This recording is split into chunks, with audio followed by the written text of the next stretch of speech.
Après les techniques spatiales et aériennes, retour sur Terre avec une autre préoccupation, comment rendre le bois résistant aux attaques biologiques ou bactériologiques. La réponse tient en 3 lettres, BMT.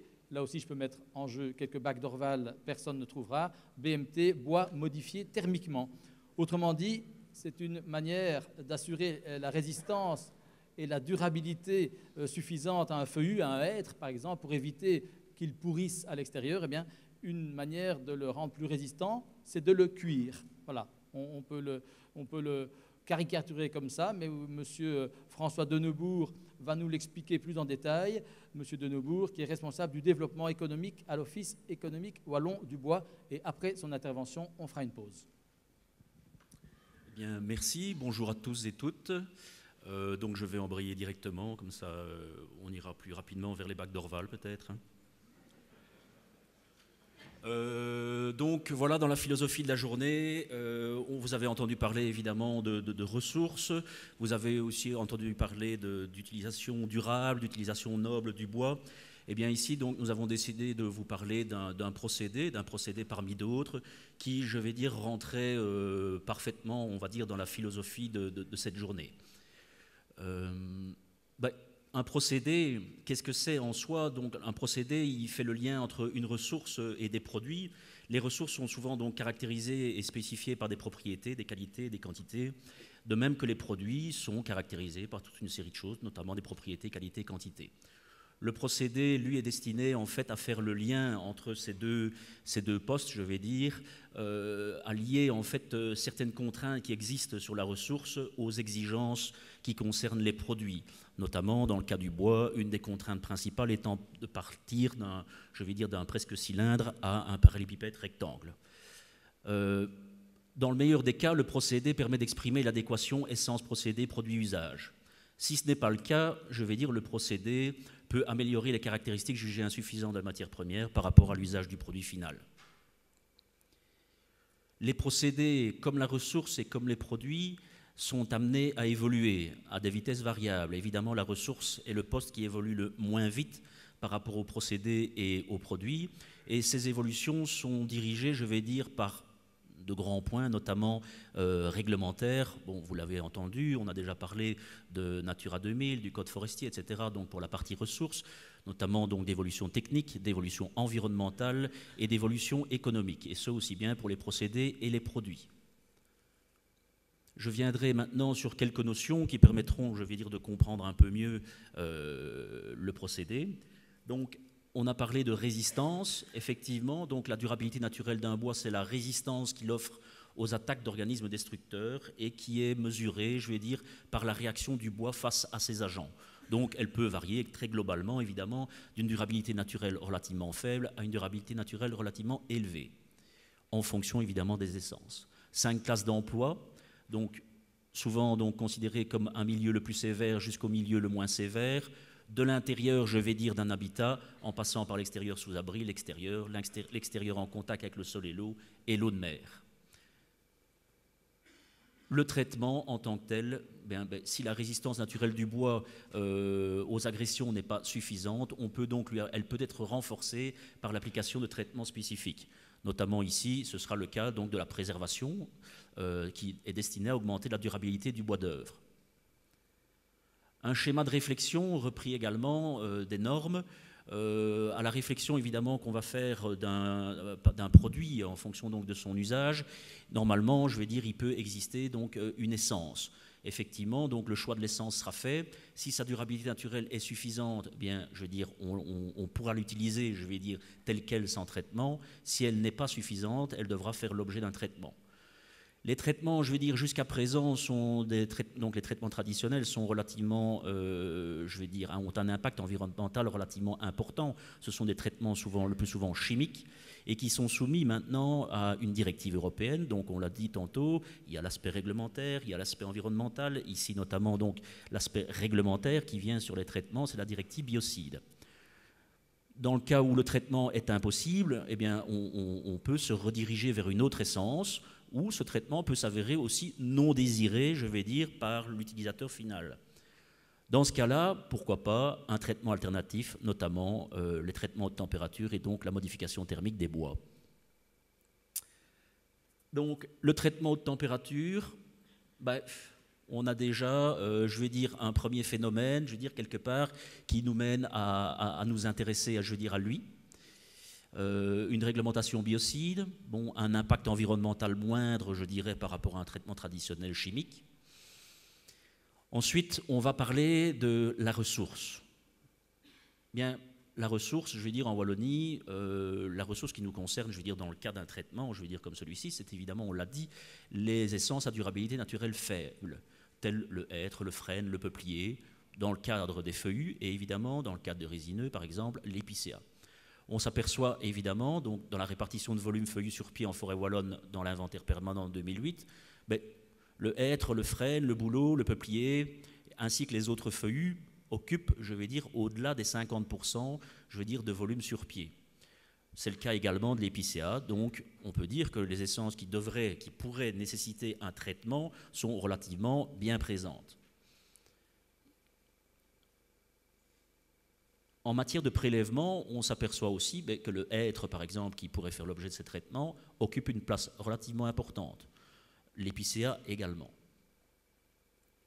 Alors, bon, un exemple parmi tant d'autres, on se dit, voilà, le hêtre est une essence relativement présente en Wallonie. Qu'en fait-on?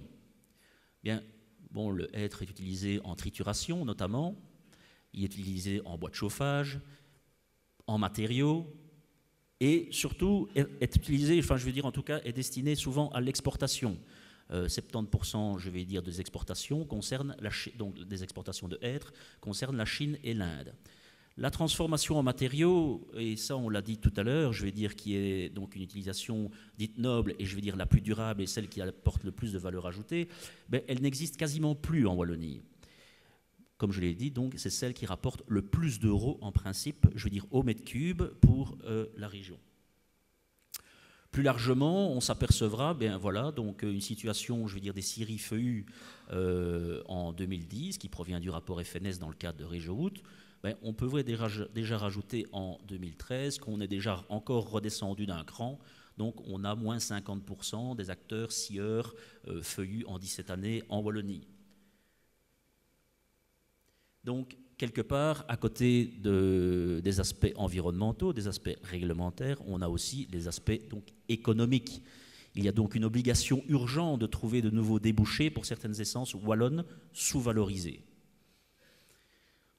Autre cas, autre phénomène, je veux dire, c'est le contexte des bois tropicaux.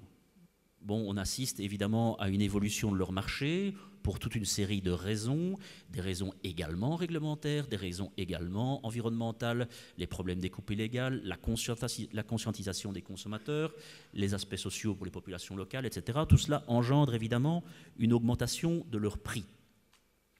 Donc quelque part, à côté des autres arguments, on a aussi une libéralisation des places de marché de la part des bois tropicaux.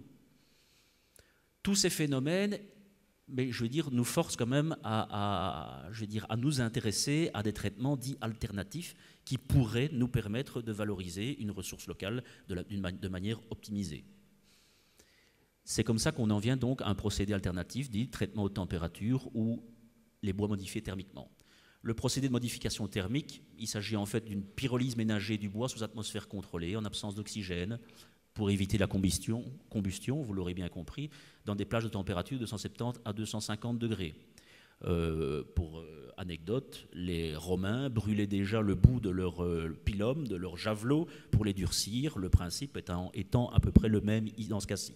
3 phases, une phase de séchage des bois, une phase de traitement à proprement parler avec la modification thermique et une phase de refroidissement. Alors il faut savoir qu'il y a 3 grands composants, je vais dire, dans le bois, l'hémicellulose, la cellulose et la lignine, dans des proportions relativement variables. Le traitement haute température est donc un traitement qui passe au-delà des 170 degrés. Les modifications chimiques sont la dégradation de l'hémicellulose, la transformation de la structure cristalline de la cellulose et la réticulation de la lignine. Les effets étant la diminution des propriétés hydrophiles, la diminution du substrat nutritionnel des insectes et champignons, et donc une augmentation de la durabilité du bois, une modification des performances mécaniques et un durcissement du bois. Donc tous les effets ne sont pas non plus positifs. Quand je parle surtout effectivement de la modification des performances mécaniques. Donc il y a des avantages à ce procédé qui est une durabilité accrue, une amélioration de la stabilité dimensionnelle. Évidemment, on n'utilise pas de traitement chimique, on ne tombe pas donc sur la réglementation biocide. On a une performance thermique accrue dans le cas d'un usage, je vais dire, où cette propriété serait sollicitée. Pas de contrainte à l'usinage par rapport à des bois normaux. Et le traitement et la coloration se font dans la masse. Les inconvénients, bien, on l'a dit, une diminution de la résistance mécanique en flexion et traction, ce qui, pour des usages structurels, je veux dire, est relativement déconseillé, évidemment, sans caractérisation plus poussée. On a effectivement aussi une diminution de la résistance au fendage. Autre spécificité, la perte de masse volumique et l'utilisation, dans le cas des assemblages collés, évidemment, de colle adaptée, puisque la mouillabilité des surfaces des bois modifiés thermiquement est relativement différente des bois normaux, non traités. Alors il existe un certain nombre de traitements thermiques. Il faut savoir que le traitement thermique, les recherches ont été engagées, je veux dire, dans les années 60-70. Il a fait l'objet de développement industriel à partir des années 90. Bon, nous sommes en 2013. Ici, on voit principalement qu'un certain nombre, surtout de fabricants de séchoirs, puisque, ma foi, entre un four de cuisson à haute température et un séchoir, je veux dire, la différence n'est pas énorme. Donc, se sont lancés dans la fabrication et dans la commercialisation de ces fours. Ces procédés varient principalement en fonction de la modification de l'atmosphère, donc de la chambre. Ça peut être soit de l'azote, soit de la vapeur d'eau à saturation, soit ça peut être également les gaz provenant de la combustion d'une chaudière biomasse qui, elle, apporte l'augmentation de température. Alors, bon, ces procédés varient aussi dans leur montée en température, dans leur plafond, dans leur durée également, ainsi que dans la capacité d'accueil de certains fours. Ici, ce sont toute une série donc, de procédés et qui sont pas mal distribués, notamment sur le territoire français.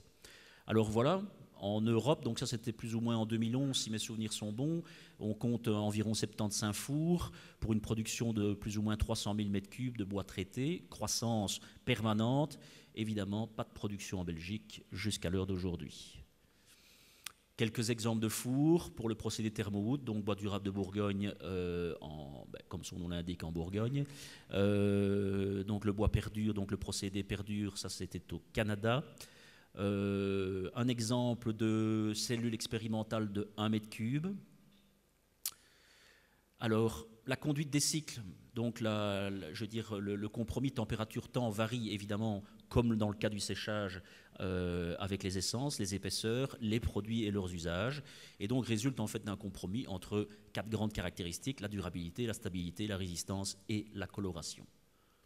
On voit par exemple pour un chêne ici, donc un chêne non traité, en deuxième point, un chêne traité à 190 degrés pendant 30 minutes, et en troisième point, 190 degrés pendant 3 heures. Donc, outre le fait d'apporter une forme de durabilité et de durcissement du bois, il y a aussi une connotation esthétique qui est non négligeable. On a parlé aussi d'un traitement et d'une coloration dans la masse. On a un exemple de bardage de bois de terrasse à droite, où le premier morceau est un bois qui a été traité par oléothermie. On voit donc les faces claires centrales, je vais dire, relativement non traitées. L'autre à l'autoclave, face donc partie centrale non touchée, je vais dire, par les produits de préservation. Et la lame de bardage dernière qui, elle, est totalement traitée dans la masse. Alors, qu'est-ce que ça concerne comme produit ?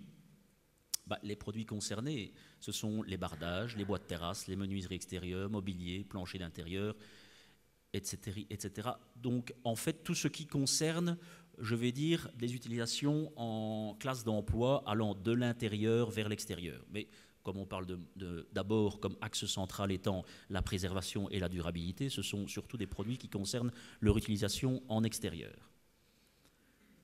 Ici, nous avons les exemples d'essais qui ont été menés, notamment donc, ici en Wallonie, donc lors de l'année 2011, de fabrication de châssis en hêtre.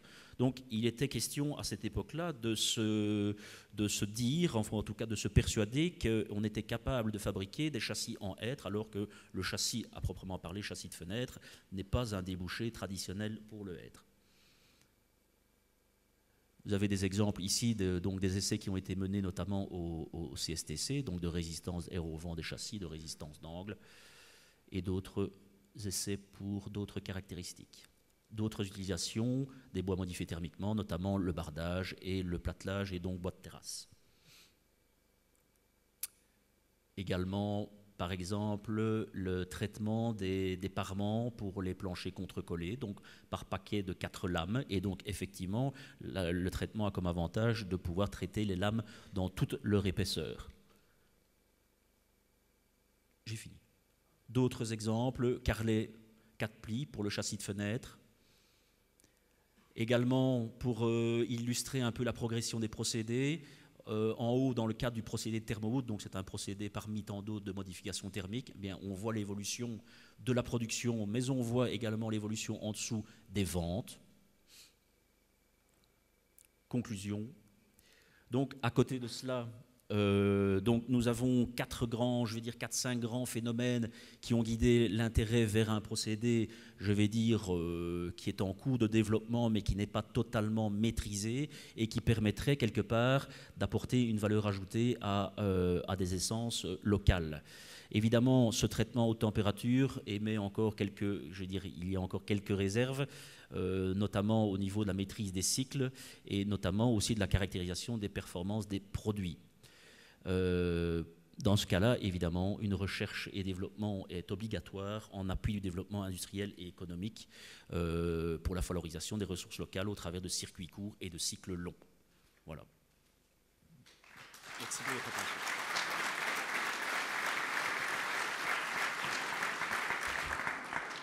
Bien, merci Monsieur de Neubourg.